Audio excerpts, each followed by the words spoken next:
Yo sigo el camino de todos en la tierra. Esfuérzate y sé hombre.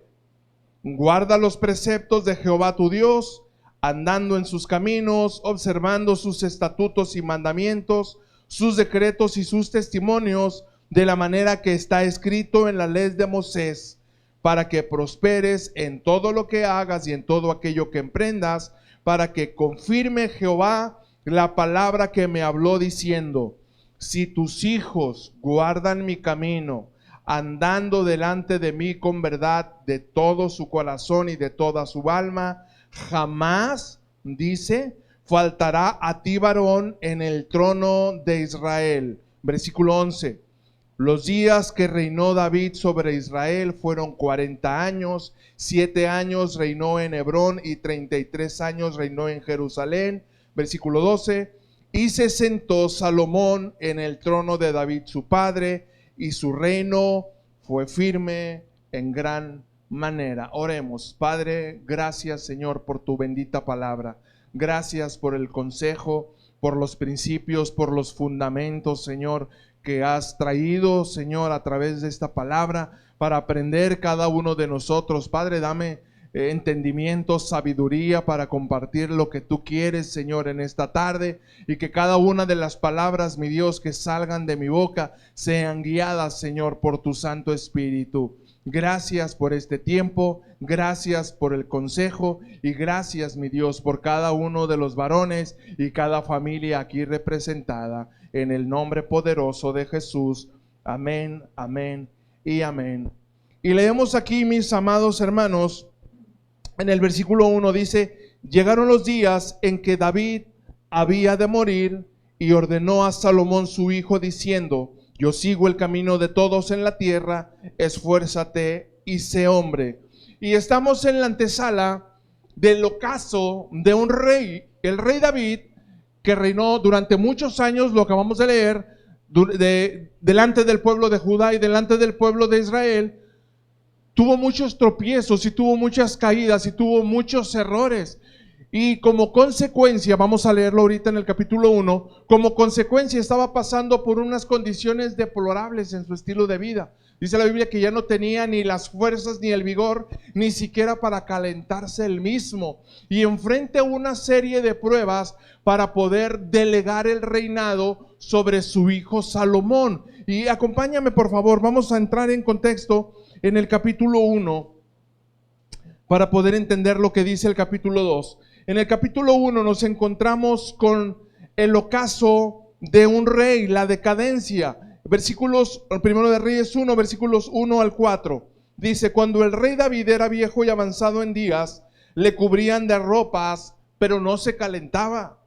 Le dijeron, por tanto, sus siervos: busquen para mi señor el rey una joven virgen para que esté delante del rey y lo abrigue y duerma a su lado, y entrará en calor mi señor el rey.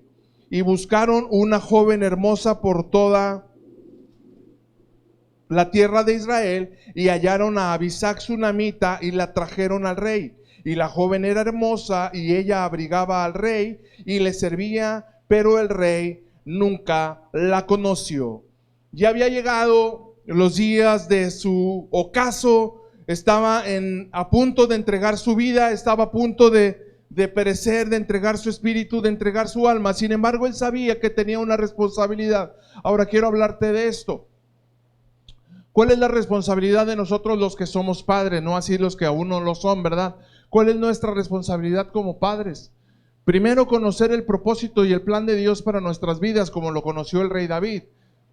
Dice la Biblia que el rey David era un hombre y un varón conforme al corazón de Dios, aún a pesar de sus errores y aún a pesar de sus debilidades. ¿Cuál sería una de las situaciones que para nosotros pudieran ser una causa de desánimo o una causa de no tener firmeza en nuestras convicciones? Precisamente nuestros errores, nuestras debilidades y nuestros pecados. Si permitimos que ese tipo de situaciones nos ganchen y nos produzcan congoja y nos produzcan un peso en lugar de levantarnos, ¿verdad? Aún a pesar de la adversidad, no vamos a lograr cumplir ni siquiera el propósito que Dios trajo para nosotros, mucho menos alcanzar a nuestros hijos, mucho menos poder delegarles y poderles hacer entender que fuimos llamados por Dios, pero la promesa no termina en nosotros. La promesa es para nuestros hijos, para nuestros nietos y para nuestras generaciones. Y de la manera en que nosotros lo tomemos con firmeza, que seamos hombres, que nos esforcemos, es que vamos a poder trascender en esta vida.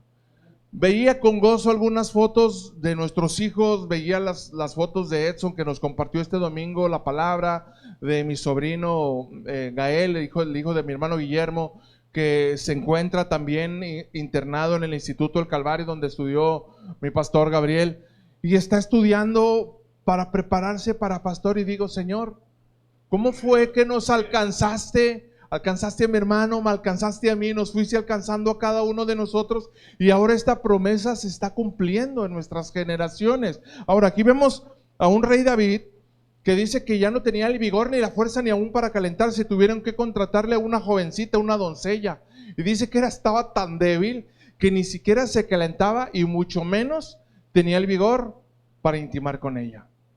Dice aquí la escritura, y no le conoció. ¿Por qué? Porque ya estaba a punto de terminar. Sin embargo, él sabía que tenía que dejar el cargo sobre su siguiente generación, que en este caso era su hijo Salomón. Y vamos a ver una serie de circunstancias que quizás nos vamos a identificar nosotros, ¿verdad? De cómo hay estorbos, cómo hay piedras de tropiezo muchas veces para que nosotros como varones los levantemos. Y acompáñame, veímos aquí, ¿verdad? En los versículos 1 al 4, a un David viejo y avanzado en días, sin fuerza, sin vigor para calentarse. Y vamos a ver de los versículos 5 al 8.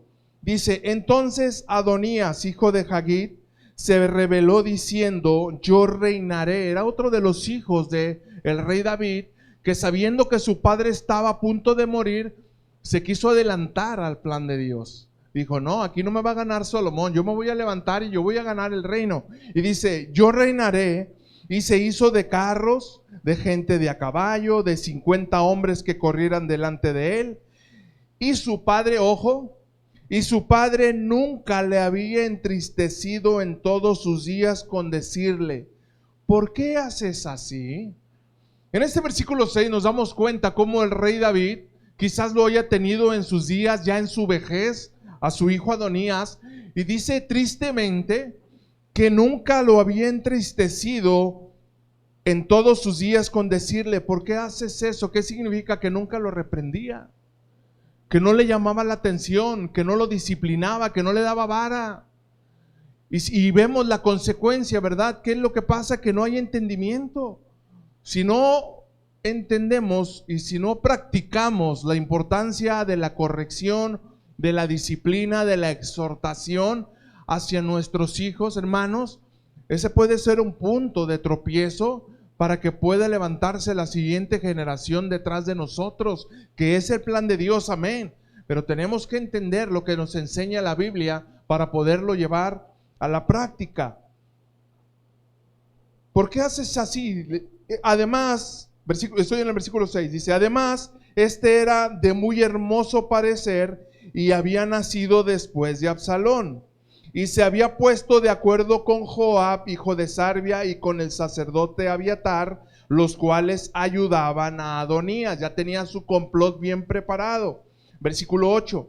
Pero el sacerdote Sadoc y Benaía, hijo de Joiada, el profeta Natán, Simeí, Reí y todos los grandes de David no seguían a Adonías. Había un profeta Natán, ¿recuerdan ese nombre? El profeta Natán, aquel que fue y lo reprendió duramente cuando intimó con Betsabé y cuando hizo lo que hizo con Urías. ¿Recuerdan que el hijo que se embarazó Betsabé no dio a la vida hasta después que tuvo a su hijo Salomón, que es el segundo hijo de Betsabé, que fue quien heredó el reino? Y sin embargo, Adonías levantó una serie de seguidores para tratar de estorbar y para tratar de usurpar el reinado que le correspondía a Salomón. Sin embargo, Dios siempre prende una alerta. Cuando las cosas no están funcionando en nuestro ministerio sacerdotal del hogar, de nuestra casa, de nuestros hogares, en nuestro ministerio como varones, siempre Dios nos permite ver focos de alertas. Versículos 11 al 14. Entonces Natán habló a Betsabé, madre de Salomón, diciendo: ojo, ¿no has oído que reina Adonías, hijo de Hagit, sin saberlo David nuestro Señor? Ven pues ahora y toma mi consejo para que conserves tu vida y la de tu hijo Salomón. Ve y entra al rey David y dile: Señor mío, ¿no le juraste a tu sierva diciendo: Salomón tu hijo reinará después de mí y él se sentará en mi trono? ¿Por qué entonces está reinando Adonías? Y estando tú aún hablando con el rey, yo entraré tras ti y reafirmaré tus razones. Le dice Natán: ve y pon en alerta al rey, pero no te voy a dejar sola. Después de que tú hayas hablado con él, yo voy a entrar contigo y voy a respaldar lo que tú le estás diciendo. Versículos 28 al 35. Entonces el rey David respondió y dijo: llámenme a Betsabé. Ya había entrado Betsabé, ya había entrado Natán. Le estaba advirtiendo el rey entró, recapacitó, entró en razón de lo que estaba pasando, y el rey David respondió y dijo: llámenme a Betsabé. Y ella entró a la presencia del rey y se puso delante del rey. Y el rey juró diciendo: vive Jehová, que ha redimido mi alma de toda angustia, que como yo te he jurado por Jehová, Dios de Israel, diciendo: tu hijo Salomón reinará después de mí, y él se sentará en mi trono en lugar mío, que así lo haré yo. Entonces Betsabé se inclinó ante el rey con su rostro a tierra, y haciendo reverencia al rey dijo: viva mi señor el rey David para siempre. Y el rey David dijo: llámenme al sacerdote Sadoc, al profeta Natán y a Benaía, hijo de Joiada. Y ellos entraron a la presencia del rey.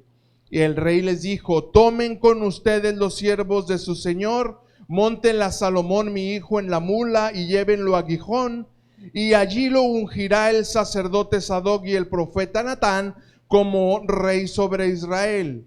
Y tocarán trompeta diciendo: viva el rey Salomón. Después irán ustedes detrás de él, y vendrá y se sentará en mi trono, y él reinará por mí, porque a él he escogido para que sea príncipe sobre Israel y sobre Judá.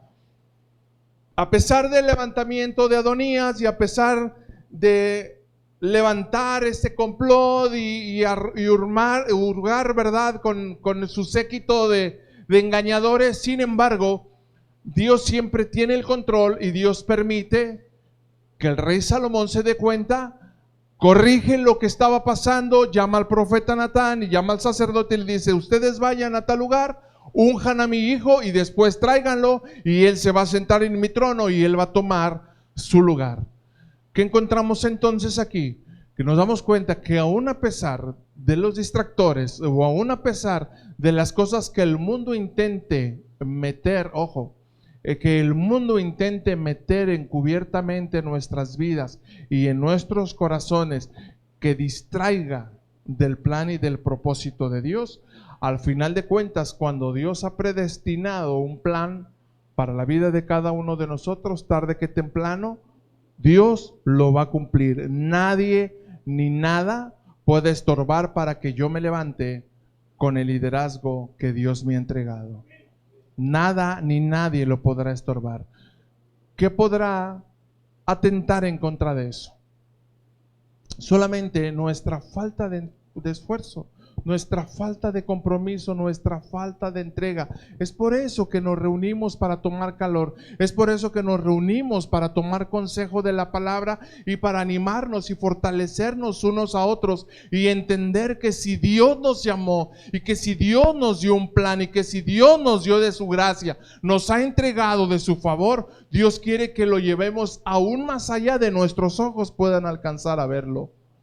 Hay cosas que quizás no vamos a entender y no vamos a quizás ver, conocer, no sé, nuestra tercera y cuarta generación. Sin embargo, nos vamos a tomar de la promesa ¿de qué? De que Dios lo ha establecido. ¿Por qué? Porque lo comprobamos a través del llamamiento que nosotros hemos recibido. ¿O acaso cree que por pura casualidad Dios nos llamó a conocerle? ¿O nada más por nuestro lindo rostro? ¿O por nuestra agradable sonrisa nos llamó? Dios nos predestinó porque tiene un plan para nuestras vidas y que quiere que cada uno de estos días de nuestra vida nosotros caminemos y nos esforcemos en buscarle, en agradarle, en portarnos virilmente, en portarnos cabalmente como hombres, haciendo a veces cosas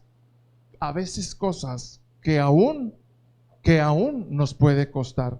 Aquí estamos dándonos cuenta que son dos hijos quienes estaban tratando de tomar el reinado, Adonías y Salomón. Sin embargo, David entendía que el plan de Dios era que el reinado siguiera sobre la vida de Salomón, y él lo entendió perfectamente, y él dijo: no, Señor, no va a ser así.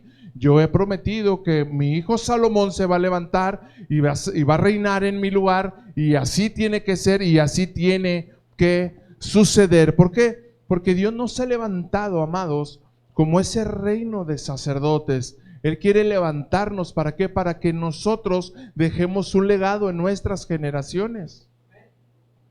Otra vez, Dios nos ha levantado para que nosotros podamos dejar un legado en nuestras generaciones. Nos va a costar trabajo, por supuesto que nos va a costar trabajo. Muchos de nuestros hijos no van a entender esta verdad.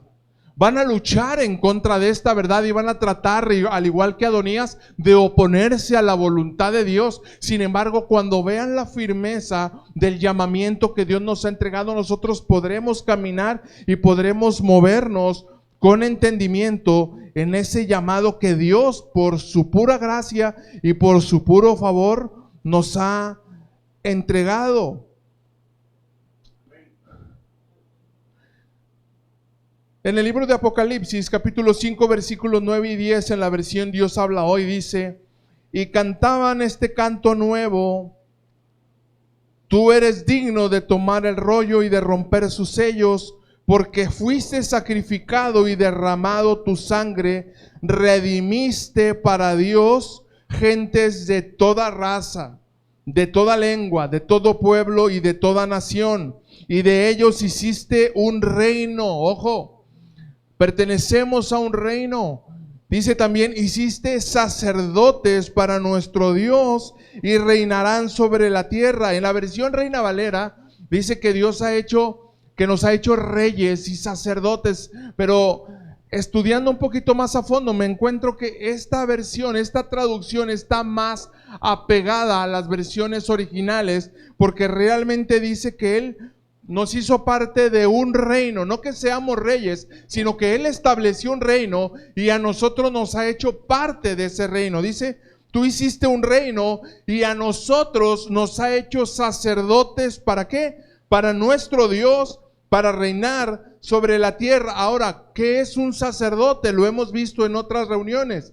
Un sacerdote es una persona dedicada y consagrada a hacer, celebrar y ofrecer sacrificios. Repito, es una persona dedicada y consagrada a hacer, celebrar y ofrecer sacrificios. Dios nos levantó entonces como un reino de sacerdotes y quiere que cada uno de nosotros aprendamos primero a hacer de nuestra vida una ofrenda de olor grato delante de la presencia de Dios, a hacernos presentadores de ofrendas agradables a nuestro Dios. ¿Qué vendría a ser en este caso las ofrendas que nosotros presentamos a Dios?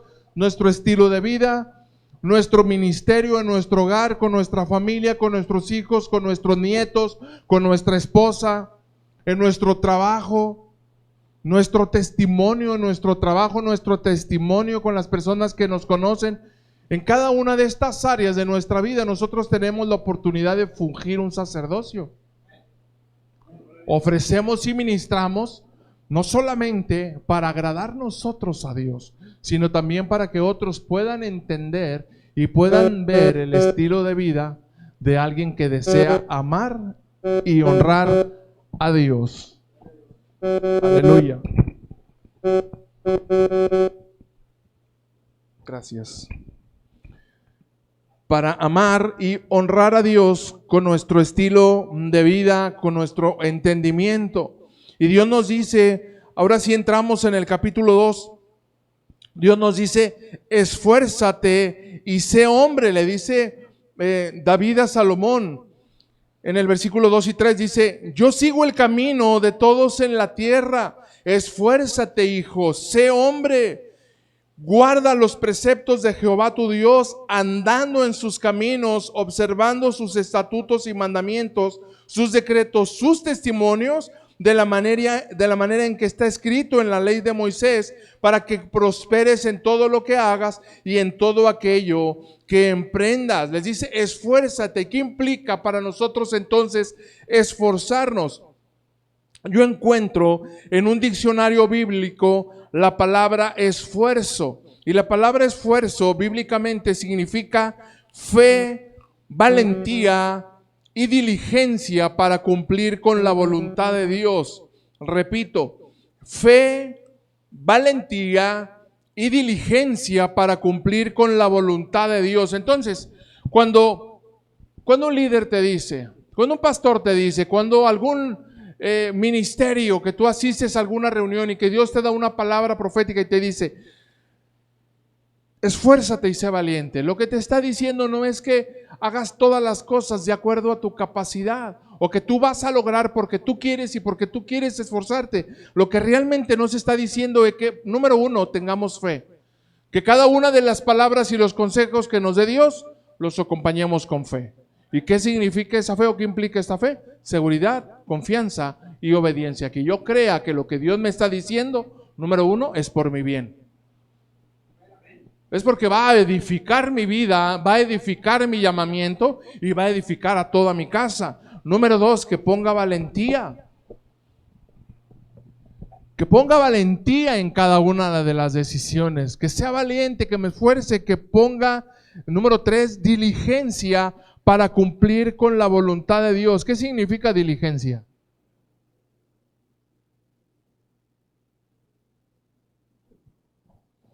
Amén, aleluya. No es el carro antiguo aquel de los caballos, las carretas, desde que era una diligencia, ¿no? ¿Qué es diligencia? ¿Qué entendemos cuando la Biblia dice, esfuérzate, sé valiente, sé diligente? ¿Qué quiere decir ser diligente, Omar? Caminar con cuidado, bien, sí, Juan. Precaución, perseverancia, con cuidado, muy bien. ¿Alguien más? ¿Qué es alguien diligente? Entendido. Que hace las cosas con sabiduría, que sabe lo que tiene que hacer y lo hace. Una persona diligente es alguien que sabe lo que tiene que hacer y lo hace así rapidito y práctico. Es alguien que sabe que tiene que hacerlo y lo hace. Cuando empezamos a trabajar, ¿recuerdan cuando nos casamos? Sabemos que ya tenemos mujer en la casa y ya el dinero ya no va todo a la cartera, ¿verdad? Ya sabemos que va una a la cartera, pero va otra parte también para el sustento de la casa. Entonces, si yo soy un esposo diligente, ¿qué hago? Llevo a la casa y guardo para mis gastos de la semana, ¿verdad? O para los gastos que ocupe la casa. Hay quienes lo manejan diferente, hay quienes cobran y entregan todo y que la mujer se haga garras y que pague recibos y que pague todos y nosotros nos lavamos las manos. La Biblia no enseña eso. La Biblia dice que tú y yo somos los proveedores y es nuestra responsabilidad. Yo conozco muchos hombres que eso hacen y le dejan la responsabilidad a la mujer y de repente la esposa ahí anda ahí batallando y ay, es que me gasté el dinero porque fui, no sé, a tal parte a gastar y está el recibo de la luz vencido. Yo no sé, yo ya te di el dinero. A la mujer, a mí, o al menos a mí mi papá sí me enseñó, a la esposa se le entrega para el sustento de la casa, el sustento de los hijos, pero la responsabilidad del sustento del hogar, el mantenimiento, pago de recibos y todo lo que implica la casa, es responsabilidad de nosotros como varones. Es nuestra responsabilidad, nosotros somos los que tenemos, nadie va a pagar el recibo, no lo va a pagar, vecino, tenga, se me venció el recibo de la luz. Entonces, en muchas áreas de nuestra vida aplica la diligencia. No podemos ser, como dice un dicho pagano, ¿verdad? Candil de la calle y oscuridad de tu casa. O sea, si somos honestos, si somos íntegros, si somos diligentes, tenemos que hacerlo empezando desde la casa. Y como dice el apóstol Pablo, mayormente con los hermanos de la fe. ¿Y quiénes son nuestros hermanos más cercanos? Pues nuestros hijos y nuestra esposa, ¿verdad? Es una fe, valentía y diligencia entonces para cumplir con la voluntad de Dios. Y donde le dice también, esfuérzate y sé hombre. ¿Qué significa hombre? También en el diccionario bíblico encontré que hombre es creación de Dios, a su imagen y semejanza, con dimensiones espirituales que lo distinguen de los demás seres naturales. Repito, y creo que lo tenemos aquí también en la pantalla. Es una creación de Dios a su imagen, a su semejanza, pero con dimensiones espirituales que lo distinguen de los demás seres naturales. Obviamente no podemos esperar que los animalitos que andan en el campo vivan como nosotros vivimos, ¿verdad? Aunque a su manera Dios les dio esa naturaleza y les dio ese entendimiento y cuidan de sus crías y les proveen el sustento y les construyen un hogar para que se resguarden. Obviamente que no tienen la misma capacidad que Dios nos ha entregado a nosotros. Empezando ¿desde dónde? Empezando de entender que somos vidas con propósito, con un plan de Dios. Nuestros mascotitas pues se mueren, ¿verdad? Y bueno, nos duele, los enterramos ahí en el jardín o algo y se acabó su historia. Pero nosotros tenemos la responsabilidad de dejar un legado. Por eso nos esforzamos y por eso buscamos el ser hombres íntegros y de valor, porque tenemos la responsabilidad de dejar un legado. Otra vez, tenemos la responsabilidad de dejar un legado. Si no hacemos eso en nuestra familia, y solamente vivimos nuestros años que Dios nos va a permitir y nos morimos y ni quien se acuerde de nosotros y ni quien se acuerde de algo que empezó a través de tu vida, yo no sé qué va a pasar. Dicen por ahí que los cementerios, los panteones están llenos de sueños no cumplidos, pero yo diría también que están llenos de propósitos que no se cumplieron por no esforzarse y por no ser valientes, por no poner en práctica el don de Dios que Él decidió entregarnos. Le dice también, no temas ni desmayes. En el libro de Josué, capítulo 1, versículo 9, en la Reina Valera contemporánea, vemos este mismo consejo y le dice el Señor a Josué, escucha lo que te mando. Esfuérzate y sé valiente, no temas ni desmayes, que yo soy el Señor tu Dios y estaré contigo por donde quiera que vayas. Entonces no tenemos excusa. Tenemos la capacidad de ser hombres, de esforzarnos, de ser valientes, de luchar, de sacar adelante una casa, de sacar adelante una familia. Hace ratito casualmente nos encontramos un muchachito que vivía aquí en la otra cuadra. Los conocimos desde chiquitos, crecieron con nuestros hijos. Y ya empezamos a platicar, ya los saludamos y todo, y ya empieza el muchacho. No, don Alex, ¿cómo está, don Alex? Y todo, oiga, no, pues, ahorita estoy viviendo en Ciénega, compré una casa en Ciénega, pero ya la voy a vender porque compré una casa aquí en Cosmópolis, pero también le compré la casa a mi papá que vivía aquí en la otra cuadra. Y yo, caray, ese muchacho no pasa de los 30 años y ya compró 3 casas. La sangre de Cristo, digo, mira. Y esos muchachitos crecieron en una familia disfuncional. Sus papás desde muy jovencitos se separaron y sin embargo por la pura gracia y el favor de Dios y la misericordia le dio entendimiento al muchacho y ahí la lleva y ahí traía a su esposa y su niñita y su niña embarazada. Y eso es algo que yo creo y yo sé perfectamente que Dios ha puesto inherentemente en la vida de cada uno de nosotros como varones, pero sin embargo muchos de nosotros nos hacemos de oídos sordos. ¿Y qué es lo que pasa? En muchas vidas, y te aseguro que al menos alguien de nosotros conocemos un caso de estos, que empiezan a tener su novia y nada más que sabe que sale embarazada, a volar. ¿Por qué? No, es que no estoy listo para esa responsabilidad, hágame el bendito favor. No, es que yo no estaba preparado para eso. O cuando ya se casan, ¿no? Y que empiezan a darse cuenta que tienen que empezar a pasar chivo y que empiezan a venir los niños y que empiezan a crecer los gastos. No, hombre, es que yo no estaba listo, yo pensé que ya estaba listo, pero no estaba listo para crear una familia, así que mejor me voy y ahí te quedas. ¿Y cuántas mujeres y jóvenes y jovencitas no conocemos Simplemente mi esposa en el grupo de mujeres prudentes de ahí de Privadas del Jaral. Sus esposos no quieren saber nada de responsabilidades. Ellos prefieren irse a gastar su dinero por su cuenta con sus amigos, van y se desvelan toda la noche, llegan al día siguiente y a pelear con la mujer, pero ya llegan sin dinero, ¿ya qué caso tiene? ¿Qué pasó en la vida de estos muchachos, de estos hombres? Ahora, yo entiendo que muchos quizás ni siquiera hayan escuchado el consejo del Evangelio, pero nosotros que sí tenemos la capacidad y que tenemos la responsabilidad de haberlo escuchado, ¿qué nos falta para vivirlo primeramente, pero también para transmitirlo como un legado? También eso es una responsabilidad de dejarlo un legado para nuestros hijos, que sepan que la vida no es fácil, pero que si se esfuerzan y que son valientes, Dios estará con cada uno de ellos todos los días de su vida. ¿Por qué? Porque Él así lo ha prometido. Él nos dice, esfuérzate y sé hombre, no temas ni desmayes. Primero de Reyes, capítulo 2, versículo 3, veámoslo en la versión Biblia libre.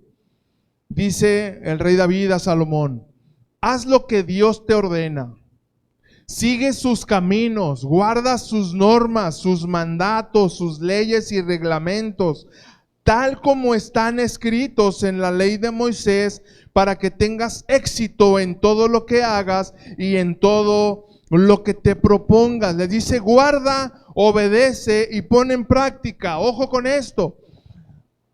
Yo recibo el consejo de la palabra, recibo el consejo de Dios.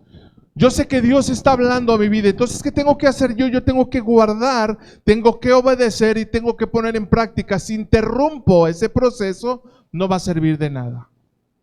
Si nada más guardo, pero no lo obedezco, ni mucho menos lo llevo a la vida práctica, no va a trascender.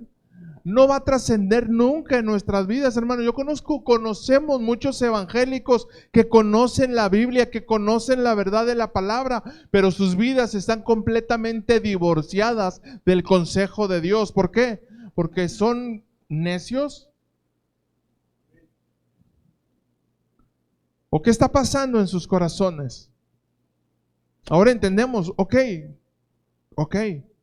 Quizá muchos de nosotros llegamos al Evangelio con un corazón dañado, con un corazón lastimado y traemos cargas y traemos heridas emocionales que a la hora de vivir el consejo de la palabra vienen a convertirse en un peso y luchamos y nos esforzamos, pero no olvide el consejo de la palabra, que aunque nos cueste trabajo, la Biblia nos dice, esfuérzate y sé valiente.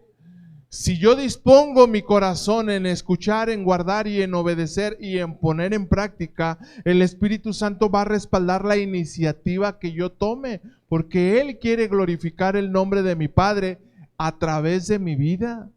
Si dependemos de Él, Él va a hacer, Él pone en nosotros el querer, así como también el hacer por su buena voluntad. Y hay una promesa, si yo decido guardar, obedecer y poner en práctica, hay una promesa vigente para tu vida y para mi vida, y esta la encontramos en el versículo 4. Aleluya. El versículo 4, y les dice, para que confirme Jehová la palabra que me habló diciendo, si tus hijos guardan mi camino, ojo, si tus hijos, Alejandro, si tus hijos, Ramón, si tus hijos, Edgar, guardan mi camino y andan delante de mí con verdad, de todo su corazón y con toda su alma, jamás, ojo, jamás faltará a ti varón en el trono de Israel. No habrá ninguno de nuestros hijos ni de nuestros nietos que no se convierta en un reino de sacerdotes para la alabanza de la gloria de nuestro Dios. Va a ser un linaje que va a ser de continuo y de continuo. ¿Cuál debiera de ser nuestra mayor preocupación? Que nuestro linaje y nuestro deseo de agradar y servir a Dios terminara en nosotros. Ahí sí sería una grave preocupación. Pero si yo cada día me esfuerzo y cada día procuro ser valiente y cada día procuro ser hombre, pero hombre de verdad, como dice la Biblia, hombre íntegro, no macho de ese que enseñan los hombres, no, un hombre que se humilla delante de Dios, que le adora, que le sirve, que le dice: Señor, te necesito para poder vivir la vida que tú quieres que viva. Y si luchamos cada día, esa es una promesa, dice Dios: jamás va a faltar de tu casa alguien que me conozca, alguien que escuche y guarde mi palabra y alguien que me sirva.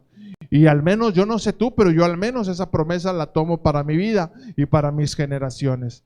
Tengo 53 años, no sé cuántos años más Dios me permita vivir, pero yo quedo con mi conciencia tranquila de que si algún día el Señor me llama a su presencia a disfrutar del gozo de la vida eterna, alguien más se va a quedar aquí en la tierra continuando el legado que Dios nos entregó.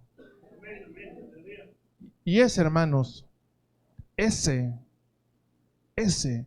debe de ser nuestro aliciente de vida cada día de nuestra vida. No los logros que puedas obtener en tu trabajo, ni los reconocimientos. Mira, sí es bueno que nos reconozcan y es bueno que tengamos logros y es bueno que se nos reconozca, pero nuestro mayor reconocimiento debe de ser el buscar agradarle a Él, agradarle a nuestro Padre, porque al fin y al cabo Él ha sido bueno con nosotros. Él ha sido fiel y bueno con cada uno de nosotros, y nuestro mayor deseo y nuestro mayor anhelo entonces se convierte en decirle: Señor, yo quiero esforzarme y quiero ser hombre delante de tu presencia. Quiero terminar con esto. Cualidades de aquel que desea ser un hombre de Dios. Cualidades de todo aquel que desea ser un hombre de Dios. Número 1, un verdadero hombre que desea ser un hombre de Dios se ha arrepentido de sus pecados y su vida desordenada. Ese es el punto de partida. Esa es la plataforma base de todo aquel que desea ser un hombre de Dios. Si alguien viene al evangelio y va a una iglesia y se congrega los domingos y alaba a Dios, pero no se ha arrepentido de sus pecados y se ha arrepentido de sus vidas desordenadas, no está sentando bases sólidas para su vida en Cristo. Y nunca va a avanzar y nunca va a crecer, y va a ser como aquel que edificó su casa sobre la arena.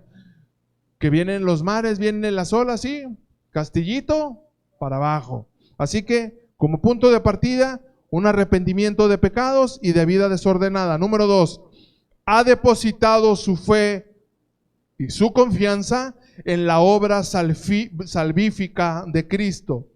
Ha depositado su fe y confianza en la obra salvífica de Cristo. ¿Qué quiere decir esto, pastor? Que tú vives, que todo lo que haces, como decía Pablo, lo que vives en la carne, lo vives en la fe de aquel que te amó y que dio su vida por ti. La obra salvífica de Cristo es más que suficiente para tu estilo de vida. Eso es lo que significa. Número 3, o tercera cualidad. Un hombre que desea ser un hombre de Dios ha tomado con firmeza la decisión de seguirle en obediencia, sencillez y humildad de corazón. Repito, ha tomado con firmeza. No podemos tomar una decisión a la ligera, tiene que ser con firmeza. De seguirle en obediencia, en sencillez y en humildad de corazón. Número 4, tiene el reino de los cielos como su prioridad.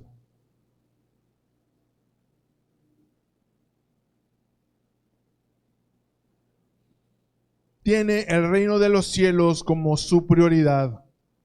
Y número 5, quinta cualidad que yo encuentro en la Escritura y que al menos yo lo he visto y lo he vivido y que he procurado hacerlo cada día de mi vida desde que conozco a Cristo, es estar dispuestos a dar nuestra vida por la causa de Cristo, por la causa del Evangelio. Si no estamos dispuestos, amados, a dar nuestra vida por la causa de Cristo y por llevar el Evangelio, no la podemos contar como una cualidad de un verdadero hombre de Dios. Ahí se las dejo de tarea. 5 cualidades básicas, fundamentales, que le van a dar solidez a nuestra vida cristiana. Dios quiere levantar una generación de hombres y de hombres valientes y de hombres que dicen: Señor, yo te necesito. Con debilidades, con temores, con incertidumbres, pero tomados de la mano de nuestro Dios. ¿Me ayudas, Edson, por favor? Póngase sobre sus pies, por favor. Yo sé que todos, mis amados, todos los que estamos aquí, todos tenemos cargas y tenemos temores y tenemos debilidades y tenemos situaciones que quizás aún, sin temor a equivocarme, aún en nuestro corazón no han sido resueltas. ¿Por qué? Porque son cosas que astutamente quizás nosotros hemos guardado en nuestro corazón. De una o de otra manera, por precaución o por no tocar el asunto, porque no lastime heridas del pasado, las hemos decidido guardar ahí en una bodega. Y sabe que el ser humano es bien astuto para tener bodegas ahí guardadas en lo más profundo de su alma, y hasta le echan llave para que no salgan. Pero cuando escuchas algo, no sé si te ha pasado que escuchas quizás alguna canción que escuchaba tu papá o tu abuelito o tu abuelita, y recuerdas algunos episodios difíciles que tuviste, inmediatamente sientes que se te empieza a hacer el nudo de la garganta y empiezas a quebrantarte, ¿verdad? Pero no con un quebranto que dice la Biblia que produce gozo y vida eterna, sino con un quebranto de una herida, de una situación que no se resolvió.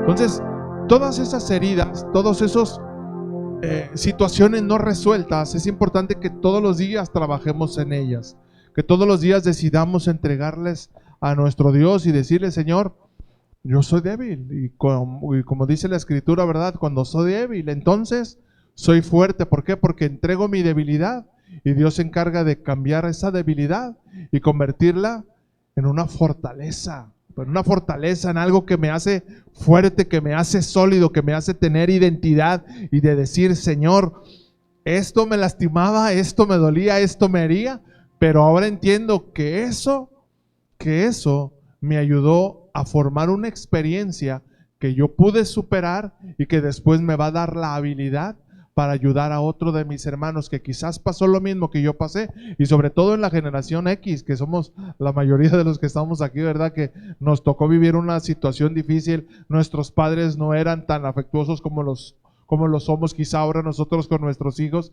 y hay muchas de ese tipo de heridas emocionales, pero vamos a soltarlas. ¿Qué le parece? Vamos a dejar cargas en esta tarde. Vamos a cerrar este tiempo donde hemos escuchado el consejo de Dios, donde Él quiere hacernos hombres y hacernos hombres de verdad, y vamos a ceder en esta hora nuestras cargas y vamos a descansar delante de su presencia, y vamos a decirle juntos en esta tarde: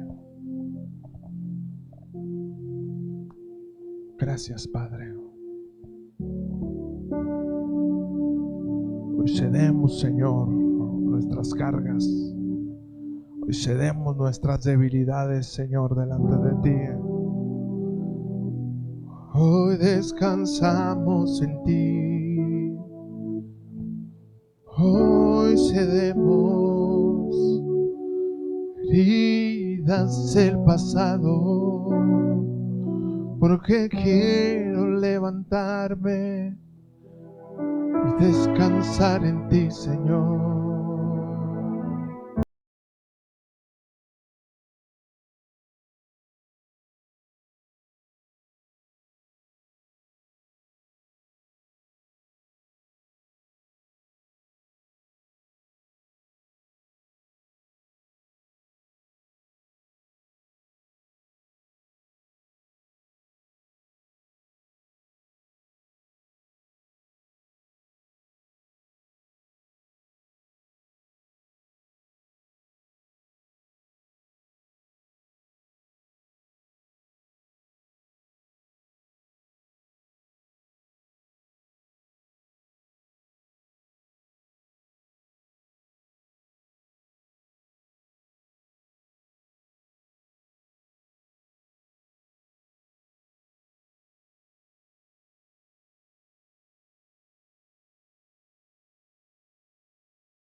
Cuando levanto mis manos,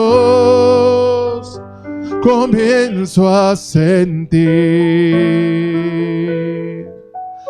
una unción que me hace cantar. Cuando levanto mis manos, comienzo a sentir el fuego. Cuando levanto mis manos, mis cargas se van. Nuevas fuerzas tú me das. Todo eso es posible. Todo eso es posible cuando levanto mis manos. Señor, hoy toda carga se va en el nombre de Jesús.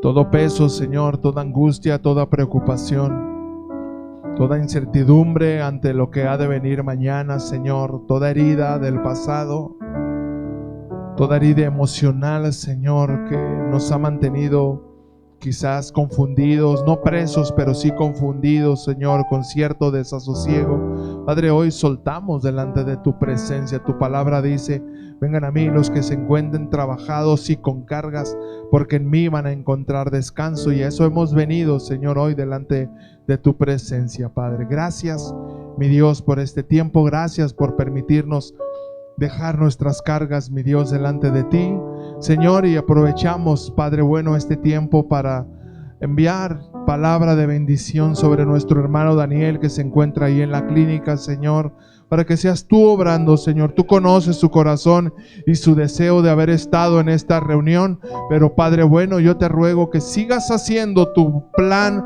y tu propósito en su vida, y que así como nos has sorprendido, Señor, en el milagro de vida que le has dado, Señor, pues que la buena obra que has comenzado en él, tú la termines en Cristo Jesús, Padre. Gracias por este tiempo, te alabamos, te bendecimos, mi Dios, y te damos, Señor, toda la gloria y toda la honra en el nombre de Jesucristo. Amén, amén y amén. Denle un aplauso fuerte al que vive y reina, y al que quiere levantar hombres valientes para su honra y para su gloria, en el nombre de Jesús.